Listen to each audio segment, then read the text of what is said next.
시선 너머 구독자 여러분 반갑습니다. 공포라디오 쌈무입니다. 차돌 전지영 용사입니다. 안녕하세요. 공포 크리에이터 K짱입니다. 오늘의 특별 게스트는 저와 비슷한 일을 하시는 분이신데요. 바로 공포 미스테리 유튜버 K짱님이십니다. 환영합니다. 반갑습니다. 반갑습니다. K짱님은 뭐 하시는 분이신지 우리 또 구독자님들께서 궁금해하실 텐데 간단하게 두 줄로. 저는 사건 범죄를 아주 디테일하게 알려드리는 저의 시그니처가 약간 좀 디테일한 사건 분석이거든요. 두 줄 끝났습니다. 네. 조금 더. 네, 그렇게 공포 컨텐츠나 사건 범죄 심령을 알려드리는 공포 크리에이터 K짱입니다. 다 하시네요. 네, 끝까지. 일본 끝까지. 일본 게 아마 제일 디테일할 거예요. 제가 일본어가 가능해서. 소데스까? 네, 서데스요. 우리 K짱님과 함께 오늘 또 무시무시한 이야기 속으로 들어가 보기 전에 여러분 우리 시선 너머 채널에 아주 기쁜 소식이 도착했습니다. 요즘 인스타나 SNS 이런 데서 아주 핫한 텀블러라고 하는데요. 또 저희가 특별한 걸 준비해 봤습니다. 바로 차콜의 텀블러입니다. 박수 한 번씩. 너무 예쁜데요? 네, 갑자기 웬 텀블러 하실 분들이 계실 겁니다. 새로운 PPL이죠. 한 번 더 박수. 요즘 제일 핫하고 이쁘다고 소문난 텀블러 차코랩이라고 하는데요. 시선 너머 채널 구독자분들께 꼭 인사를 드리고 싶다고 해서 이렇게 소개해드리게 되었습니다. 자, 보십시오. 들고만 있어도 시선 집중 아니겠습니까? 너무 예뻐요. 네, 너무 예뻐요. 너무 예쁘고 이건 또 되게 깔끔한 맞아요. 그런 디자인이고요. 도시적인 디자인. 네, 이것도 되게 이쁜 색감이 되게 이쁘네요. 그죠? 너무 예뻐요. 네. 이 색감이 진짜 예쁜 것 같아요. 자, 그 중에서도 제가 들고 있는 이 밀크 보틀 텀블러가 가장 인기 제품이라고 하는데요. 이분들이 제일 자신 있는 것이 바로 텀블러의 독특한 설계라고 합니다. 완전 밀폐 기능이 있어서 180도로 뒤집어서 흔들고 우와. 엎어도 내용물이 쏟아지지 않는다고 합니다. 진짜 하나도 안 쏟아지네요. 우와. 살짝 긴장했거든요. 네, 진짜 안 쏟아집니다. 자, 그리고 이 다양한 기능들을 마치 퍼즐처럼 만들어 놔서 퍼즐? 물 마시는 재미도 있다고 합니다. 형사님, 네. 제가 퀴즈 하나 낼게요. 이 텀블러 한번 열어보시겠어요? 이거요? 이렇게 하는 거요? 이렇게 말고요. 그거는 누구나 할 수 있는 누구나 거고. 할 수 있는 거. 아, 이거요? 이렇게 되네, 이렇게. 맞습니다. 이거구나. 여러분, 이렇게 지금 밀폐되어 있다가요. 이렇게 밀면 이렇게 오픈이 됩니다. 소리도 좋아. 지금 열릴 때 소리 들리시죠? 완전 밀폐를 증명하는 거죠. 자, 이렇게 마셔도 되고요. 그리고 이걸 닫고 형사님이 하시려고 했던 우와. 이렇게 열게 되면 빨대까지. 빨대가 들어가 있어요. 실리콘, 맛있겠다. 실리콘 재질로 돼 있어서 위생적으로도 되게 좋습니다. 이거는 운동할 때 써도 될 것 그러니까 같아요. 이렇게 캐틀벨로. 네. 형사님 좋아하시겠네요. 네. 네. 이렇게 아기자기한 재미가 있는 텀블러, 이렇게 대용량 텀블러, 그리고 귀여운 책상용 텀블러 등등 다양한 구성이 있으니까요. 더보기란 링크 타서 한번 구경해 보시면 좋을 것 같습니다. 자, 소재도 아주 건강한 최상급 소재만 사용해서요. 위생성도 보장한다고 하더라고요. 그리고 보냉력이 아주 좋은 편이라서 얼음 녹는 걸 보기 힘들다고 합니다. 이제 단단한 것 같아요. 네네네. 정말 꼭 필요한 거네요. 시선 넘어 밤샘 정주행할 때 딱이라고 우리 제품 담당자님이 그러시더라고요. 물론 여러분 이게 끝이 아닙니다. 저희 잘 아시잖아요. 그냥 단순한 PPL만 진행할 저희들이 아니죠. 아니죠. 어떻게 아시죠? 잘했어요. 시선 넘어 구독자 전용 프로모션을 좀 받아왔는데요. 이건 저희가 이따가 영상 후반부에서 설명을 자세히 해드리도록 하겠습니다. 끝까지 봐주실 거죠? 그럼 저희도 오늘 물 담을 텀블러가 필요할 만큼 입안이 바짝 마르는 괴담 속으로 한번 들어가 보도록 하겠습니다.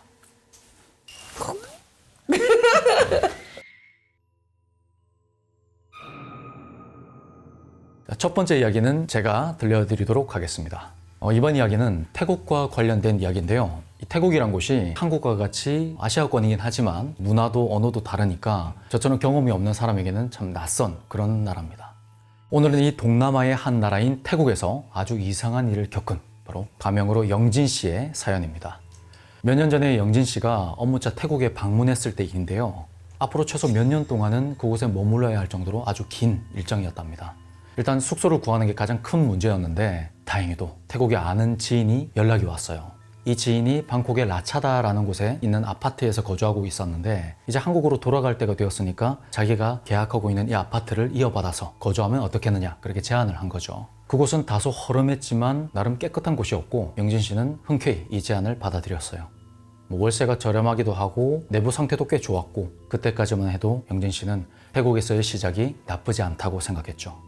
그런데 입주하고 며칠이 지나서 주변에서 웬 노랫소리가 들려오는 거예요. 안 그래도 TV가 없어서 라디오를 듣는 게 낙이었는데 그 소리가 다 묻힐 정도로 아주 크게 들리더라는 거죠. 그것도 최신 가요가 아니라 태국 전통 민요 같더래요. 가만히 듣고 있자니 뭔가 묘한 기분이 들더랍니다. 그 비음이 많이 섞인 듯한, 계속 듣기에는 뭔가 꺼려지는 듯한 그런 노래인데 그게 이상하게 또 귀에 딱 꽂히는 그런 노래 아시죠? 아, 뭔지 알겠어요. 그런 노래였답니다. 왜 스님들이 외는 독경이나 무당들이 굿할 때 크게 노래 부르는 그런 곡조 같은 느낌이었대요. 자세히 들어보니까 옆방에서 나는 소리 같았는데 그 영진 씨가 외국인이라서 낯설어서 그러는 건지 아니면 현지인도 이런 걸 이상하게 여기는 건지 궁금했대요. 당장 물어볼 데는 없었으니까 영진 씨는 그저 라디오 볼륨만 높이면서 참고 넘겼다고 합니다. 그러던 어느 날 항상 노랫소리가 들려오던 그 옆방에서 갑자기 뭔가 떨어지고 깨지는 소리가 들리더니 막 누가 싸우는 소리가 들려요. 남녀가. 자세히 들어보니까 남자는 영어를 쓰고 있었고 여자는 현지인으로 보였는데 너무 심하게 싸우더라는 거예요. 그때가 하필 밤이었는데 외국어도 정확히 알아듣지 못했지만 거의 죽일 듯이 싸우고 있었답니다. 영진 씨는 경비실에 몇 번이나 전화를 걸었대요. 근데 밤이 늦어서 그런지 전화를 아무도 안 받았답니다. 그렇다고 직접 가서 참견하기는 좀 그렇잖아요. 한국도 아니고 외국에서 더군다나 태국어도 잘 못하는데 괜히 가서 일이 휘말렸다가 큰일이라도 당할까 봐 그거 좀 두려웠답니다. 그래서 영진 씨는 베란다로 나가서 그 소리가 잠잠해질 때까지 기다리다가 들어가기로 했어요. 들고 나온 캔커피를 마시면서 기다리고 있는데 무심코 옆을 돌아봤는데 그 옆집 베란다 난간에 어떤 여자가 서 있는 거예요. 딱 봐도 현지인 같았는데 그 난간에 얼굴을 파묻고 펑펑 울고 있다라는 거예요. 머리를 치렁치렁하고. 아, 영진 씨는 이분이 아까 그 옆방에서 남자랑 싸우던 그 여성분이구나 라는 생각을 했답니다. 그 여자가 철제 난간을 붙들고 어찌나 펑펑 우는지 꼭 장례식장에서 곡을 하는 그런 소리 같았대요. 그걸 보고 있으니까 괜히 마음도 안 좋아서 위로라도 할까 그렇게 생각했는데 그 옆방 베란다랑 거리가 좀 떨어져 있어서 그건 좀 무리였답니다. 그래서 살짝 말을 걸어봤대요. 근데 이 여자가 고개도 들지도 않더래요. 그렇게 잠시 지켜보던 영진 씨는 조용히 방 안으로 들어갔고 드디어 싸움이 끝난 건지 이내 조용해졌답니다. 그렇게 다음 날이 되었고 그날 일이 하도 바빠서 끼니도 못 챙겨 먹고 이리저리 뛰어다니다가 영진 씨는 너무 쉬고 싶은 마음이 간절해졌대요. 안 그래도 전날 그 옆방에서 싸우는 소리 때문에 잠을 못 자잖아요. 그래서 피로감이 상당했던 거죠. 겨우겨우 일을 마치고 집에 돌아오니까 이미 늦은 밤이었는데 조명을 켜니까 불이 안 들어와요. 그때가 늦은 시간이었는데 주인 집에 전화를 할 수도 없었고요. 그래서 그냥 피곤한데 휴대폰 불빛에 의지해서 씻자 그러고 욕실에 들어갔습니다. 이 태국이란 나라가요 덥고 습한 나라라서 옷을 대충 던져두면 금방 냄새가 난대요. 그래서 영진 씨는 욕실 창문으로 들어오는 가로등 불빛을 의지해서 간단하게 씻고 손빨래를 시작했어요. 근데 왜 가끔 그럴 때가 있잖아요. 사람이 너무 피곤하면 머리가 멍해지면서 자기도 모르게 막 혼잣말을 한다든지 아니면 하면서 노래를 흥얼거린다든지 그럴 때가 있잖아요. 영진 씨는 한국 노래 가사를 막 섞어가면서 자기도 모르게 노래를 흥얼거리고 있었답니다. 그러다가 그 손빨래를 하던 손을 탁 멈췄는데 영진 씨가 부르던 목소리 위쪽으로 어떤 여자의 목소리가 겹쳐 들리더라는 거예요. 근데 그 소리가 영진 씨의 노래를 비웃는 듯이 약간 과장되고 이상한 음색이었는데 자신의 노래를 따라 부르는 어떤 여자의 목소리였어요. 순간적으로 몸이 딱 정지되면서 이게 뭐지 하다가 전날 밤에 일이 떠올랐고 옆집에 있는 여자가 내 노래소리를 듣고 저러나 싶었어요. 근데 그때 영진 씨는 짜증보다는 겁이 덜컥 나더랍니다. 낯선 타국에서 불 꺼진 방 안의 욕실에서 내 노래를 우스꽝스럽게 따라 부르면서 낄낄거리는 소리가 들려온다면 너무 무섭잖아요. 네. 그러더니 이내 화가 나더래요. 아니 어제는 옆방 신경도 안 쓰고 그렇게 소리치고 싸우더니 내가 노래 좀 살짝 불렀다고 이러나 사람이 진짜 심보가 못됐다. 난 어제 본인 걱정까지 해줬는데 저러나 하고 원망까지 했대요. 그렇게 빨래를 마무리하고 막 욕실에서 나오는데 그 순간에 영진 씨의 눈에 어둠 속에서 침대 위에 서 있는 여자가 보였어요. 검은색의 깔끔한 태국 전통 복장을 한 여자가 침대 위에 서서는 아까 전에 영진 씨가 부르던 노래 있죠. 그 노래를 따라 부르고 있더라는 거예요. 영진 씨가 아까 그 욕실에 있을 때는 등지고 있어서 옆방에서 들려오는 소리라고 믿었었는데 그게 본인 방에서 들려왔던 거죠. 설마 저 사람 베란다를 타고 넘어 들어왔나? 하다가 그 순간에 창문 쪽으로 달빛이 살짝 들어왔는데요. 그 순간에 여자의 얼굴이 살짝 비쳤답니다. 근데 그 얼굴이요. 눈은 턱 쪽에 가 있고 입은 이마 쪽에 가 있는, 그러니까 여자의 머리통을 손으로 잡고 180도 돌린 것처럼 완전히 돌아가 있는 거죠. 여자가 노래를 부르면서 입을 움찔거릴 때마다 머리가 달랑달랑달랑 하는데 영진 씨는 아니 대체 이게 뭐가 어떻게 된 건가 싶어서 그냥 멍하니 쳐다보고만 있었답니다. 그러다가 이 여자가 더 이상 따라 부를 노래가 없으니까 잠시 입을 다물더니 이내 입을 다시 오물오물거리면서 노래를 부르기 시작했어요. 그건 바로 영진 씨가 거의 매일 밤 듣던 태국 전통 노래였어요. 사람이 너무 갑작스러운 상황에 닥치거나 충격을 받으면 생각이 조금 다른 방향으로 향하나 봐요. 무슨 말이냐면 그냥 영진 씨는 내내 우두커니 서서 저 여자 왜 안 사라지는 거지? 이런 생각을 했다는 거예요. 왜 공포 영화 보면 귀신이나 뭐 이상한 존재가 확 나타나서 사람을 놀래키고 사람이 고개를 돌렸다가 다시 쳐다보면 사라지고 없잖아요. 맞아요. 그래서 이 영진 씨도 똑같이 고개를 돌렸다가 시선을 돌렸는데 여자는 여전히 그 자리에 서서 노래를 더 큰 소리로 부르고 있더래요. 영진 씨는 겨우 정신을 차리고 집을 뛰쳐나왔고 근처에 있는 24시 편의점으로 달려가서 날이 새길 기다렸어요. 그리고 다음 날이 돼서 영진 씨가 집주인에게 자신이 겪었던 모든 일을 설명했고 방을 빼겠다고 했대요. 근데 주인이 거절을 하더래요. 이 태국의 월세 시스템이 대부분 1년 단위로 계약하는 건데 12개월 미만으로 계약을 하면 추가금을 더 내야 된다는 거예요. 그래서 주인이 하는 말이 지금 방을 뺄 거면 보증금 못 돌려준다 이랬다는 거죠. 결국 영진 씨는 보증금을 포기하고 나와버렸어요. 그렇게 짐을 챙겨 나오면서 영진 씨는 두 가지 사실을 알게 됐는데요. 매일 아침 국수를 사 먹던 국수집 사장님이 영진 씨가 그동안 그 방에 살던 걸 몰랐던 거예요. 호수를. 근데 어디 호수에서 살았었다고 말을 하니까 아니 거기서 살았냐고. 거기가 꽤 유명한 방이라는 거예요. 매일 밤 여자 귀신이 나타나서 노래 부르는 방으로요. 그래서 그걸 아는 현지인들은 월세가 아무리 싸도 안 들어오니까 그걸 아예 외국인 전용으로 돌려버리는 그런 방이라고 하는 거죠. 그러니까 밤마다 들리던 노래가 전부 그 여자 귀신이 방 안에서 불렀던 노래였던 거예요. 그리고 아파트 건물을 나오면서 경비원을 만나서 아니 옆방이 너무 시끄럽게 떠들던데 혹시 뭐 아는 거 있으시냐 물었더니 경비원이 하는 말이 그 방 3개월 전부터 비어있는 상태다 라고 했답니다. 영진 씨가 소음이라고 생각했던 그 모든 소리가 다 귀신의 장난이었던 거죠.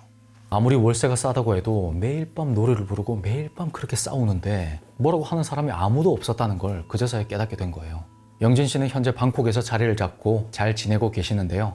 아주 가끔은 그 근처를 지날 때가 있대요. 근데 그럴 때면 절대 그 아파트 쪽은 쳐다보지도 않는다고 합니다. 제 이야기는 여기까지입니다. 이번에 제가 소개해드릴 사건은 제2의 오은춘 사건이라고 하는 굉장히 끔찍한 사건입니다. 그때는 2013년 카페에서 알바를 하는 19살 심기섭이라는 청년이 있었어요. 그 청년은 2013년 7월 7일 중학교 동창이었던 대학생 친구 최모 씨와 같이 만나서 놉니다. 둘은 이제 술을 마시는 걸 별로 안 좋아해서 DVD방 가서 영화도 보고 당구도 치고 저녁은 용인시 기흥구에 있는 한 모텔의 숙소를 잡고 새벽에 이제 잠이 들어요. 그리고 그 다음날 오후 2시쯤 늦게 일어납니다. 심기섭이 뭐 이렇게 연락처를 보다가 자기 아는 여자가 있다 해서 이제 부른다고 합니다. 여학생은 18세인 김모 양이었는데 미성년자네요? 예, 미성년자였습니다. 근데 심기섭과 사실 만난 적은 한 두세 번밖에 안 된다고 하더라고요. 그런데 둘이 이제 좀 가깝게 된 계기가 공통점이 많았습니다. 심기섭은 어렸을 때 아버지를 따라서 이란이라는 국가로 갔어요. 한 5년 정도 살다가 다시 이제 귀국을 해서 중학교 다니고 이제 적응을 잘 못했다고 하더라고요. 고등학교 3학년 때 자퇴를 했고 이 여학생도 마찬가지로 부모님을 따라서 싱가포르로 이민을 갔어요. 그곳에서 적응을 잘 못해서 여학생만 다시 홀로 이제 한국에 귀국을 해서 고등학교를 다니다가 결국 자퇴를 합니다. 이런 공통점이 있다 보니까 이 둘은 좀 서로의 이제 공통점을 느끼고 친밀해졌던 것 같아요. 김양이 전화를 받고 오후 3시 30분 이 모텔로 옵니다. 셋이 이렇게 이야기도 하고 놀다가 심기섭의 친구 최 씨가 결막염에 걸렸어요. 그래서 병원을 한번 가야겠다고 해서 최 씨와 그리고 심기섭이 같이 병원을 갑니다. 이 친구가 진료를 받는 동안 심기섭이 좀 수상한 행동을 해요. 편의점을 가서 커터칼 있지 않습니까? 네. 문구용 커터칼 하나와 공업용 커터칼 큰 거 있지 않습니까? 네, 두꺼운 거요? 그거를 각각 하나씩 사요. 이상하잖아요. 갑자기 살 일이 없는데. 네. 그리고 둘은 이제 다시 모텔로 복귀를 합니다. 이제 저녁 7시 반쯤 되자 친구 최 씨가 그 친구는 대학을 다녔어요. 그래서 다음날 학교를 가야 되기 때문에 일찍 들어가게 하고 모텔 혼자 나옵니다. 이제 모텔 방에는 심기섭과 김양만 둘이 있었던 거예요. 둘이 남게 되자 심기섭이 이제 본색을 드러냅니다. 커터칼로 김양을 이제 위협을 해서 성폭행을 하려고 합니다. 그런데 마침 이제 성폭행을 시도하던 중에 핸드폰을 놓고 갔던 친구가 이제 잠깐 와요. 또 핸드폰만 가지고 또 갑니다. 이 상황에서 김양이 구조 요청을 하려고 이제 문자를 보내는데 신기섭이 그걸 보고 핸드폰을 뺏어요. 그 과정에서 이제 김양이 도망가려고 하고 이제 신기성이 김양을 넘어뜨리고 친구는 이미 갔고 휴대폰을 받아서 그래서 김양을 넘어뜨리고 실랑이를 하다가 결국에 김양의 목을 졸라 살해를 합니다. 그런데 이제 더 끔찍한 거는 김양이 사망한 후였습니다. 7시 반에 갔으니까 한 8시 정도에 다 끝났을 것 같아요. 밤 9시경에 신기섭이 이미 사망했잖아요, 김양이. 네. 김양을 대상으로 성폭행을 합니다. 합니다. 죽은 상태로. 시신을요? 예, 시신을 밤 10시 정도 됐을 무렵에는 시신을 가지고 욕조알에 넣어요. 모텔에 있는 화장실 내 욕조알에 넣고 준비했던 공업용 커터칼을 이용해서 시신을 손괴를 합니다. 와. 살을 잘게 이제 썰어서 변기에 그걸 넣고 내려요. 변기. 예, 변기에. 살점 하나씩 떼서 변기에 내리고 그러다가 이제 변기가 또 막히잖아요. 그쵸. 모텔 카운터를 가서 변기 뚫는 고무 압착기 있지 않습니까? 그거를 빌려서 또 변기를 뚫고 계속입니다. 와. 이 작업이 무려 16시간 동안 계속이 됩니다. 그리고 뼈는 또 잘게 썰어요. 뼈를 썰다가 공업용 커터칼이 부러지기도 해요. 새벽에 다시 가서 새거를 이제 또 구매를 합니다. 16시간 동안 이 작업을 했고 결국에는 어느 정도 작업이 되자 인근 마트에서 저희 김장할 때 쓰는 비닐봉투를 구매를 해요. 두꺼운 거요? 그래서 나머지 살점을 다 변기 내렸고 남은 뼈만 들고 모텔을 나옵니다. 그 시간이 다음날 오후 2시경 정도 됩니다. 더욱 기괴한 것은 이 신기섭이가 시신을 훼손하는 사진을 찍어서 전 여자친구하고 친구 최 씨에게 보냅니다. 사진을 여러 장을.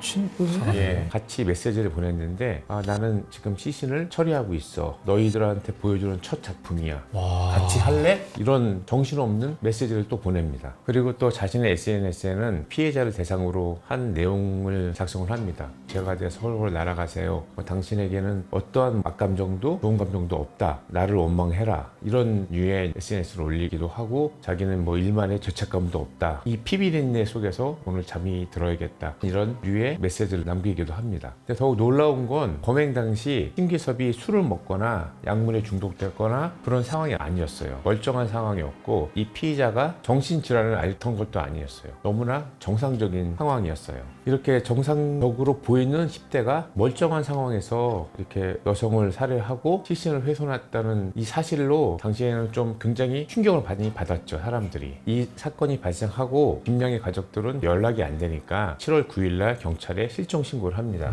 경찰이 추적을 해보니까 김양이 마지막으로 만났던 게 신기섭이라는 것을 확인을 해요. 그래서 신기섭을 압박을 합니다. 신기섭이 7월 10일에 경찰에 자수를 합니다. 근데 본인은 죄책감에서 자수를 했다고 하지만 사실 이 신기섭이 자수한 거는 감형받기 위해서 한 거죠. 노리고요. 예, 노리고 한 거죠. 그리고 기자들과 인터뷰를 통해서 한 번쯤 살해를 해보고 싶었다. 그리고 시신을 훼손할 때는 아무 생각도 없었다라는 말을 남기기도 했습니다. 그리고 신기섭은 김양이 경찰에 신고하겠다고 해서 본인이 이제 우발적으로 살해를 했다고 진술을 했는데 사실 신기섭이 칼을 2개를 준비했잖아요. 그렇죠. 그것도 위협을 하려면 그냥 커터칼 하나면 충분한데 문구용으로 하나는 위협을 하기 위한 거고 또 하나 이제 공업용 커터칼은 이 시신을 훼손하기 위한 거죠. 그러니까 미리 나름 치밀하게 준비를 했던 거예요. 그래서 이 사건을 보면 정말 몇 번 만나지도 못하는 여성을 상대로 성폭행을 하려 했고 그게 실패하자 또 살해를 했지 않습니까? 그 시신을 하고 잘게 썰어서 변기에 내리는 피해자에 대해서 마지막을 모욕을 한 사건이라고 할 수 있습니다. 수사가 끝나고 검찰에서는 신기섭에 대해 사형을 구형합니다. 하지만 법원에서는 저희 또 매번 보는 레퍼토리 있지 않습니까? 설마. 불안한데요. 예, 초범이고 아직 나이가 어려서 개정의 여지가 있다라고 아니, 해서 조정의 여지가 있다? 무기징역을 선고를 합니다. 결국 대법원에서 무기징역, 신상 공개 10년 그리고 전자발찌 30년 형이 내려집니다. 저는 이런 걸 보면서 이 정도의 범행 수법을 보면 개정의 전이 전혀 없어 보입니다. 그렇죠. 없어 보이고 경찰 생활하면서 느낀 것도 우리나라 처벌이 좀 강화됐으면 좋겠다는 생각을 하고 특히 미국 같은 경우에는 형을 계속 병가를 해요. 계속 플러스를 합니다. 맞아요. 더하기를. 그래서 최근에 이제 언론 보도를 보니까 미국 엘라바마 연방법원에서 아동을 대상으로 성범죄자에 대해서 600년 형을 내렸더라고요. 저는 개인적으로 미국식 병과형이 있었으면 좋겠습니다. 무기징역이라고 하더라도 20년 형을 살면 가석방 대상이 될 수 있습니다. 물론 가석방 대상이 되는 것은 굉장히 제한적이지만 이론적으로는 신기섭 같은 놈들도 20년이 지나면 가석방 대상이 될 수 있다는 거예요. 형사님 보기에는 어떠세요? 이한 번으로 끝날 것 같진 않은데요, 살인이? 그쵸. 얘가 이제 한 번에 잡혔으니까 한 번에 끝난 거고, 이놈이 이제 또 성공이 되면 또 다른 범죄를 할 가능성이 굉장히 높죠. 대부분 연쇄살인범들이 안 잡히면 연쇄살인범이 되는 거예요. 그렇죠. 두세 번만 성공을 하면 범죄가 더 대담해지고 또 교묘해지죠. 이제 신규섭 같은 놈들은 초기에 잘 잡은 것 같습니다. 형사님, 그러면 그 당시에 모텔에서 그런 일들이 벌어졌잖아요. 근데 미성년자인데 어떻게 그 모텔에 들어갔는지 잘 확인을 안 한 거죠. 모텔 주인은 처벌을 받았을까요? 모텔 주인도 이게 확인이 되면 행정처분 받습니다. 참 절대 일어나서는 안 되는 예. 끔찍한 범죄였네요. 근데 이 사건이 사실 생각보다 많이 알려지진 않았어요. 왜 그런지 몰라도 처음에 잠깐 반짝했다가 바로 잡혀서 또 그런 걸 수도 있어요. 왜 그렇죠? 이 정도 끔찍한 범죄였으면 이 사건이 이제 오원춘 사건과 굉장히 유사한 점이 많아서 한간에는 오원춘 사건을 오마주한 게 아닌가라는 의견도 많이 있었는데 본인은 오원춘 사건을 모른다고 또 얘기를 했다고 합니다. 모를 수가 없는 사건인데요. 그러니까. 아무 관심 없으면 또 모를 수도 있습니다. 그래요. 예, 뉴스도 안 보고 전혀 이런 게 관심 없는 사람들은 모를 수도 있는데 이 정도의 범죄에 관심이 있고 살인 그런 게 관심이 있으면 사실 모를 수가 쉽지 않죠. 그렇죠. 쉽지 않죠. 커터칼도 공업용으로 준비했고. 예, 본인의 얘기지 그걸 또 뭐 있는 그대로 다 믿을 수는 없죠. 그렇죠. 네. 예. 전 국민이 다 아는 사건이었으니까. 예, 모르는 게 더 어려운 사건이었죠, 사실. 오원춘 사건. 형사님이 보시기에는 이 신기섭이란 놈이 사이코패스로 보입니까? 뭐 저는 충분히 가능성이 있다고 봅니다. 하지만 이제 그때 당시에 사이코패스 검사는 하지 않은 걸로 파악은 되는데 사이코패스를 하려면 항목이 여러 가지가 있는데 굉장히 좀 다양한 항목이 있기 때문에 제 생각에는 신기섭 같은 놈들은 당시에 안 나왔더라도 한 몇 년 있으면 나올 수 있는 충분히 가능성이 있습니다. 왜냐하면 사이코패스 나오려면 어느 정도 좀 시간이 있어야 돼요. 축적에 대한 시간이. 근데 신기섭 같은 경우에 나이가 좀 어려서 그런 항목을 모두 충족하기는 좀 쉽진 않지만 몇 년만 더 지나면 충분히 그 가능성이 있다고 생각이 됩니다. 오늘은 우리 K장님이 직접 겪은 무서운 일이 있다고 하셔서 들어보도록 하겠습니다. 아, 사실은 제가 일본에서 한 14년 이상 거주를 했거든요. 일본이 아무래도 음기가 강한 나라다 보니까 무서운 이야기가 많이 있는데 귀신의 존재는 있다고는 믿지만 사실 경험해 본 적은 그렇게 한국에 있을 때는 없었어가지고 존재는 어딘가에 하겠지 하지만 난 몰라 이런 느낌이었었거든요. 근데 제가 이제 친한 언니랑 같이 둘이 자취를 하고 있을 때였어요. 둘이 같이 살고 있을 때였는데 저희 집이 이렇게 사다리 타고 올라가는 로프트 집이었거든요. 근데 방 안에 사다리 있고 그걸 타고 올라가면 몸은 이렇게 반 굽혀야 되는 잠만 잘 수 있는 공간이 따로 복층. 있었어요. 복층이요. 아, 네. 네네. 거기서 제가 어느 날 자고 있는데 갑자기 누가 이렇게 박수를 치는 거예요. 귓가에 대고. 근데 말씀드렸지만 로프트고 사다리를 타고 올라오고 누가 제 앞에 이렇게 똑바로 사람이 서 있을 수 없는 공간인데 누가 제 앞에서 누가 이렇게 박수를 치는 소리가 들리는 거예요. 그래서 눈을 딱 떴는데 아무도 없었어요. 그 박수 소리를 분명히 들었는데 그리고 또 잠이 들었는데 또 누가 박수를 이렇게 치는 거예요. 두 번을요? 두 번을.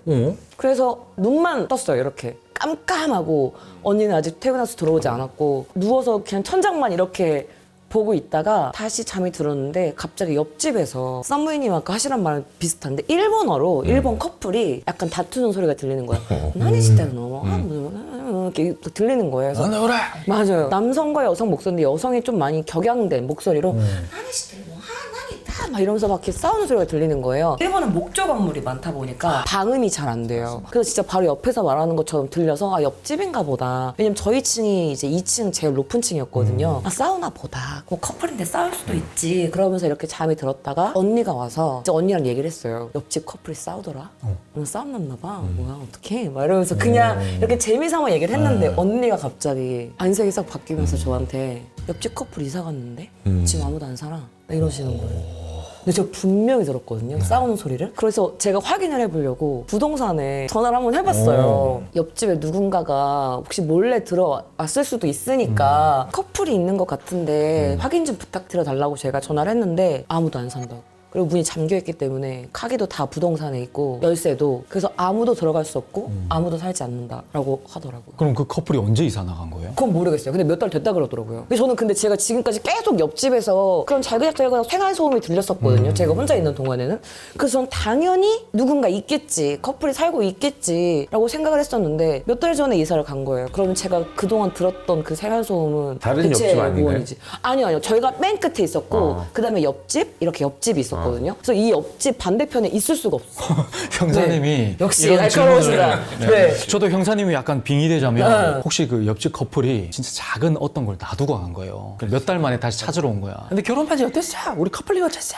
이러면서 헤어져 그러고 근데 그동안 제가 들었던 건 약간 이런 뭐 이런 생활 소음이라든지 뭐 칼질 소리라든지 아니면 아침에 핸드폰 진동 소리까지 들리거든요. 이 로프트가 같은 층에 있으니까 이 벽 하나 두고 그래서 그 알람 소리까지 들린단 말이에요. 그래서 저는 당연히 살고 있을 줄 알았어요. 근데 아무도 안 산다고. 그게 몇 개월 됐다 그래서 언니한테 나 이제 못 살겠다고. 왜 나갔어? 그래서 나왔어요. 아, 여기서 지금 중요한 부분이 그 위쪽 복층을 네, 말하는 네, 네. 거잖아요. 위에 만약에 아래쪽이었으면 아래쪽 1층 소음이 올라올 수도 있거든요. 맞아요. 근데 그게 아니라 2층. 제일 꼭대기층에 복층이라는 게 그리고 그 박수 소리도 그렇고 근데 제가 그 집에서 원래 좀 귀신이 많이 좀 사는 집이면 잘 되게 맞습니다. 해주는 귀신이 있대요. 네. 근데 제가 그 집에서 데뷔를 했고 오. K짱이라는 이름을 알렸고 그래서 잘 돼서 나왔어요. 여기까지 오셨네요. 네 그랬습니다. 근데 엄청 방이 좁고 물건도 많았거든요. 거기 계속 있어야 되는 거 아니야? 그래 너무 집이 안 쓰다 보니까 그리고 진짜로 이상한 일이 너무 많이 있었어가지고 그 집에서 그치. 막 팔찌나 발찌가 못해요. 툭 하면 끊어져가지고 그래요? 네, 방송하다가도 몇 번 끊어져가지고 무서운 얘기 할 때마다 그래서 아예 그런 걸 하지도 않았었고 그리고 그 집에서 나올 수밖에 없는 상황이 돼가지고 계약 연장도 해야 되는데 굳이 이 집에서 계속 살 필요가 있을까? 혼자 있는 시간이 너무 많았기 때문에 그냥 저희는 좀 집에 있는 시간이 오래 걸리잖아요. 작업을 해야 되니까. 근데 언니는 맨날 출퇴근을 하고 그럼 그동안 계속 그 집에 저 혼자 있어야 되는데 그래서 그냥 언니 이번에 계약도 끝났으니까 이사 가자 그래서 집을 나오게 된 거죠. 야, 거기서 잘 되셨다니. 네, 그래도 도움을 주는 귀신이었네요. K짱이라는 이름은 그냥 한국 K-팝 할 때 건가요? 제가 예. 성이 김 김씨. 씨예요. 근데 네네. 제가 이제 본명이 수연인데 이 연이라는 발음을 일본 분들이 못해요. 연? 연? 연? 막 이렇게 하니까. 연사마. 근데 저는 맞아요. 그래서 예, 연상하라고 예, 예. 부르는 거예요. 근데 저는 할아버지가 지어주신 예쁜 이름인데 발음 막 수영, 수영 막 이렇게 하니까 그냥 그 K라는 이름이 제 이니셜이기도 하고 일본 사람 이름 중에서도 뭐 K라는 이름이 있기도 해요. 그래서 부르기 쉽고 외우기 쉽게 하려고 K라는 이름으로 실제로 일본에서 생활을 했고 그래서 그 이름 그대로 가져와서 K짱이라고 짓게 된 거죠. 누구누구 짱, 누구누구 짱. 네 맞아요. 좀 더 누구누구야, 친근하게. 쌍무야 막 이런 식으로 좀 더 쌍무짱. 좀 친한 사이에만 부를 수 있는 거예요. 그래서 시청자분들이랑 좀 더 친해지고 싶다 뭐 이런 마음에 그래서 짱이라는 이름을 붙이게 된 거죠. 아, 재밌네요. K장님. 네. 그 아시다시피 일본이 네. 유독 무서운 이야기가 되게 많잖아요. 그래요? 네, 많아요. 그 이유가 있다고 보시나요? 제가 물어봤는데 일본이 음기가 굉장히 강하고 습한 나라기 때문에 그 귀신이 영이 좋아하는 곳이 습하고 습한데, 어둡고 네. 막 이런 데잖아요. 그래가지고 일본이 아무래도 그런 귀신 얘기나 그런 게 많다고 들었고 제가 방송에서 봤었는데 한국 무속인 분들도 일본 귀신은 안 건들려고 하신대요. 왜냐면 한국 귀신은 한이 있는데 뭔가 내가 억울하게 죽었다 막 이런 한이 있는데 일본 귀신 중에서는 한이 없는 귀신이 많대요. 그냥 원. 남는 거야. 그냥 원이라고 하죠. 그냥 그런 영이 한도 없이 그냥 재미로 그냥 아무 이유 없이 남으니까 한을 풀어줘서 얘를 어떻게 보낼 수도 없고 그런 거 계속 그렇게 두는 거죠. 광령이라고 하죠. 광영. 미친 영이라고. 사면이 전부 다 바다잖아요. 맞아요. 그렇기도 하고 숲도 엄청 어둡고 습하고 해서 이끼도 엄청 많잖아요. 많아요. 유명하잖아요. 네. 그죠? 주카이 숲 같은 경우. 저 갔었어요. 주카이 숲요? 네. 거기 생각하면 좀 안 좋은 생각이 나서. 맞아요. 저 갔다 온 뒤로 3, 4일 동안 끙끙 앓았어요. 정말로. 너무 아파서. 온몸이 다 아프고 열이 너무 많이 올랐었고요. 감기 걸리신 건 아닌가요? 그런 느낌인데 온몸이 약간 제가 인플루엔자 걸렸었는데 그런 것처럼 근육통이 엄청 심했어요. 그래서 무슨 생각까지 했냐면 아 진짜 귀신이 있나? 그래서 지금 내 사지를 이렇게 뜯고 있나? 막 그 생각도 할 정도로 너무 아팠었어요. 그리고 발이 정말 푹푹 꺼지고 4시만 밤만 돼도 깜깜해져요. 일본이 유독 해가 빨리 지잖아요. 빨리 지고 숲 아니다 보니까 더 빨리 나무가 지죠. 더 숲해요. 그래서 거기 들어갈 때는 이렇게 컬러풀한 옷을 입고 들어가라고 해요. 왜냐면 거기는 녹색, 갈색 그거밖에 없으니까 밝은 계열의 옷을 입지 않으면 이렇게 조금 약간 우리 그레이같이 이런 옷을 네. 입으면 안 보여서 좀 밝은 옷을 입고 들어가야지 보인다. 그리고 끈을 묶고 들어가도 진짜 못 찾아요. 돌면 다 똑같이 똑같아요. 보여요. 네. 네. 근데 밝은색 옷 입고 들어가면 이제는 곰이 무서워질 것 같은데. 근데 의외로 주칼숲 자체는 원래 되게 예쁘거든요. 근데 들어가지 마라고 해놓은 데를 이제 들어가거나 좀 안쪽으로 깊이 숲속으로 들어가게 되면 그런데 저 그 소리 들었었어요.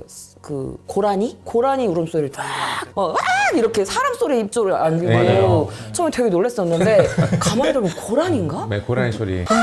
뭐 이러면 뭐 사람 비명 소리 같이 들리거든요. 근데 일본에는 고라니가 안 사는 걸로 알고 있는데요, 제가. 근데 그럼 그 무슨 소리였을까요? 근데 그 카메라에 찍혔거든요. 그 소리가 헉, 고라니가 아닌 뭐야? 우리나라에 유독 많고 뭐 비슷한 종류겠죠, 네, 그죠? 그럼. 네. 현실적인 분이시라. 네. 네. 너 너무 차가워요. 냉철하셔. 재팬 고라니. 회장님 혹시 방송에서 단 한 번도 푼 적이 없는 이야기가 있다. 제 채널에서는 아마 이 이야기를 보실 수 없을 거예요. 왜냐면 제가 영상으로 만들지 않았기 때문에 제가 이제 호주에 있다가 일본으로 넘어갔었거든요. 근데 이제 제가 호주에 있을 때 같은 학교 친구가 밤에 이제 놀고 차로 저를 집 앞까지 바래다 준 적이 있어요. 그런데 제가 차에서 내리는데 뭔가 하얀색이 쑥 이렇게 지나가는 거예요. 깜깜했거든요. 근데 그냥 헛거겠지. 잘못 본 거겠지. 라고 했는데 제 친구가 너 왜 놀래? 라고 해서 아니 지금 뭐가 지나갔는데 내 잘못 본 것 같아 라고 그냥 넘어갔어요. 근데 그 친구가 태국 친구였거든요. 그리고 나서 며칠 뒤에 그 친구 집에 가서 셔터란 영화 혹시 아시나요? 네. 그 태국 영화인데 정말 무섭거든요. 저도 봤어요. 제가 공포물을 정말 좋아하는데 그건 진짜 무서웠어요. 태국 친구들이랑 와서 더 무서웠던 것 같기도 해요. 진짜 무섭다 그러고 나서 또 그 친구가 저를 집에 바라다 주는데 약간 또 흰색 빛이 이렇게 지나가는 거예요. 그래서 제가 그 친구한테 얘기를 했어요. 나 전에도 그렇고 오늘도 뭔가 흰색 빛이 지나간다. 잘못 본 거겠지? 자동차 라이트를 잘못 본 거겠지? 그러고 있었는데 그 친구가 며칠 뒤에 나랑 어디 좀 가자 이러는 거예요. 그래서 어디? 그러면서 차를 타고 갔는데 템플이라고 하죠. 태국 절에 갑자기 저를 데려가는 거예요. 호주에 엄청 큰 태국 절이 있거든요. 갔는데 뭘 뽑아보래요. 근데 뭘 뽑았어요. 근데 다 태국어로 되어 있어서 뭐라고 되는지 모르겠는데 그게 점괘였던 거예요. 점괘였는데 그 태국어로 되어 있어서 제가 무슨 말인지 몰랐는데 아 그냥 너 좋아진대 약간 이렇게 말하더라고요. 불안한데. 그리고 나서 며칠 뒤에 술 한잔 할래라고 해서 그 집에 살고 있는 친구들이랑 술을 먹는데 너 그거 들었어? 얘한테? 이러는 거예요 저한테. 그래서 무슨 얘기? 라고 했는데 그 친구가 오트라는 친구였어요. 제 친구가 이름이. 근데 오트 방에서 너랑 둘이 얘기를 나누고 있길래 K 놀러 왔나? 라고 해서 문을 열고 들어갔는데 아무도 없더라. 그러고 나서 분명히 둘의 목소리가 똑똑히 들렸대요. 오트랑 K가 대화 나누고 있는 소리가 들리길래 인사하려고 문을 열었더니 아무도 없더라. 그래서 이 얘기를 오트한테 했다. 그래서 그 오트가 저를 데리고 절에 데려간 거예요. 뭔가 안 좋은 기운이 느껴지니까. 근데 나중에 알고 보니까 그 태국어가 대흉길이었던 거예요. 대흉 안 좋은 기운이 있을 거다라고 했는데 그러고 나서 제가 그 친구한테 괜찮아 그냥 이거 그렇게 나쁘게 생각하면 더 안 좋다라고 했더니 그 친구가 근데 얘만 들은 게 아니래 나도 네 목소리를 내 방에서 들었어 그러는 거예요. 너무 무서워. 나 말하면서 너무 무서워. 방송 본 거 아닙니까? 누가 녹음한 거 아니에요? 아니요. 그래서 네가 내 방에서 야! 막 K! 막 이러면서 뭐 이렇게 쾅쾅 치는 소리가 들려서 K가 놀러 왔나라고 문을 딱 열었는데 아무도 없었대요. 그 집에 3명이 살았거든요. 그 3명이 다 그 방에서 제 목소리를 들은 거예요. 그래서 그 친구가 저를 절에 데려갔고 대흉이 나왔고 그러고 나서 어떻게 됐어요? 그리고 나서 아기가 맞아떨어지네요. 네, 근데 제가 나중에 그걸 찾아봤어요. 그 무슨 라이트 헛것 찾아봤는데 누가 거기 글을 남겼는데 이 세상에 헛것은 없다고. 그 얘기 들었어요. 헛것이 없다고. 마무리가 잘못 볼 수도 있죠. 근데 잘못 보면 연속이나 그렇게 잘못 볼 수 있을까요? 그리고 제 목소리가 왜 잘못 볼 수 있죠. 아니 형사님 아까 그 셔터 얘기도 할 때도 셔터 너무 무섭잖아요 너무 하면서 무서워. 이쪽 보고 얘기하시더라고요. 근데 형사님은 봤죠, 네, 봤죠. 봤죠만 네, 말씀하시고 봤죠. 아무 공감도 안 하시고. 근데 저는 공감해줘!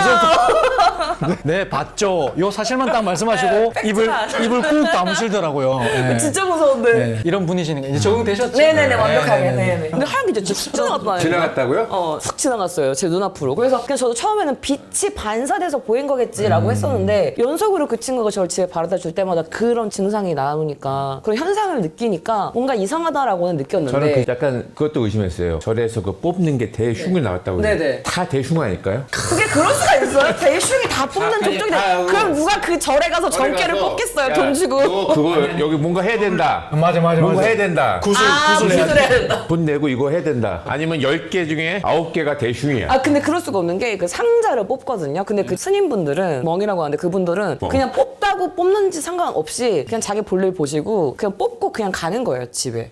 그래서 뭐 우리처럼 구슬해야 되나 막 이런 거는 사실 딱히 없고 뭐 연기 같은 거 쬐는 건 있었는데 뭐 그거 이외에는 따로 뭐 이렇게 구슬해야 된다 그런 건 없었죠. 일본이랑 비슷하네요. 네, 일본도 맞아요, 그런 거 맞아요. 있잖아요. 일본도 뽑아서 그냥 가는 맞아, 거잖아요. 그렇잖아. 네. 그래서 뭐 안 좋은 일 일어났나요? 근데 그러고 나서 제가 진짜 신기한 게 이사를 갔거든요. 근데 왜 그랬냐면 이런 거 말해도 되나? 네. 제가 그때 홈스테이라고 있을 때였어요. 가정집에 홈스테이. 아기가 있었고 그다음에 남편과 이제 아내분이 같이 살고 있는 집에 제가 홈스테이로 들어간 거예요. 근데 집에 갔다 오면 아기 장난감이 방에 있고 근데 그런 거는 솔직히 기분은 나쁘지만 내 방에 문을 열고 들어와서 아기가 놀았다는 거니까 난 돈을 내고 사는 건데 근데 제가 이제 빨래를 널어놓잖아요. 근데 제 속옷이 자꾸 없어지는 거예요. 그리고 며칠 뒤에 다시 서랍 열어보면 제 속옷이 이렇게 개어져 있어요. 서랍 안에. 없어졌던 게. 없어졌던 속옷이. 아이고야. 위에 것만. 애기가 깨진 않았겠죠. 아 근데 아기가 하기에는 행거가 높으니까 그거를 아기가 할 수도 없고 손이 닿지도 않으니까 이거 분명히 어른인데 아내분이 했다고 하긴 좀 너무 그렇고 남편분이랑 하긴 내가 이 집에서 살 수 없을 것 같고 그쵸. 근데 그걸 남편이 제 방에 많이 왔다 갔다 했다면 그 와이프가 볼 수도 있잖아요.